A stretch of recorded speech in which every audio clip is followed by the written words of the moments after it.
Wala akong sinabi kahapon na BBM resign.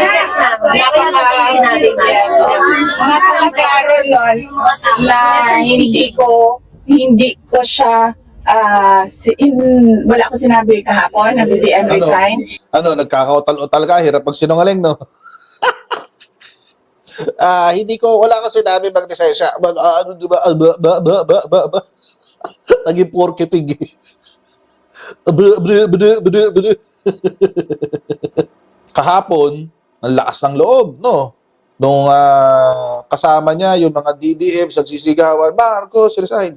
Marcos, resign. Nagsalita siya. Ito, may palusot pa nga siya. Meron siyang disclaimer. Kayo nagsabi niyan, hindi ako, ha? Oo, sabi niya. Biglang deny. Laban, bawi, eh.